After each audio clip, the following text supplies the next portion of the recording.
Salut ta voix. Nous sommes les terminales STMG2 du lycée Marguerite de Flandre de Goncourt. On va vous parler de la mobilisation des agriculteurs contre le traité du Mercosur. Des manifestations d'agriculteurs se multiplient depuis plusieurs semaines en France et en Europe.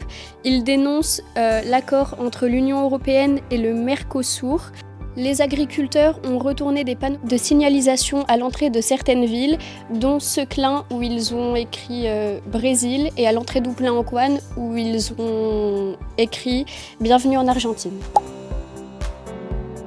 Le Mercosur, ou marché du Sud commun, c'est une organisation économique et politique regroupant plusieurs pays d'Amérique du Sud qui travaillent ensemble pour faciliter le commerce entre eux. Les États qui composent le Mercosur, à savoir le Brésil, l'Argentine, l'Uruguay, le Paraguay et la Bolivie. Fondé en 1991, le Mercosur est un espace de libre circulation des biens et services. L'Union européenne et le Mercosur négocient un accord commercial depuis 1999. L'Union européenne souhaite obtenir un accès accru à ce vaste marché pour promouvoir ses produits industriels. Les pays du Mercosur bénéficieraient d'un meilleur accès au marché de l'Union européenne pour les exportations agricoles telles que le bœuf, la volaille et le sucre. Leurs revendications sont diverses mais rejoignent au même constat, celui de ne plus pouvoir vivre leur métier. D'après une étude de l'INSEE, en 2023, la rémunération des agriculteurs a reculé.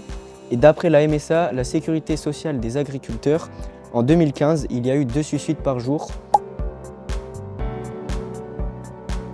Il y a un groupe de pression qui utilise des méthodes violentes et qui ne respectent pas les lois. Il y a aussi les coûts et les dégâts sur les panneaux de signalisation. À Paris, ils estiment environ 1,6 million d'euros et de coûts de dégâts des manifestations.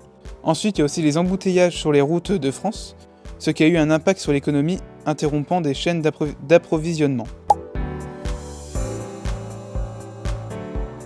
Les agriculteurs dénoncent souvent les prix insuffisants imposés par les grandes surfaces, ce qui empêche de couvrir les coûts de production.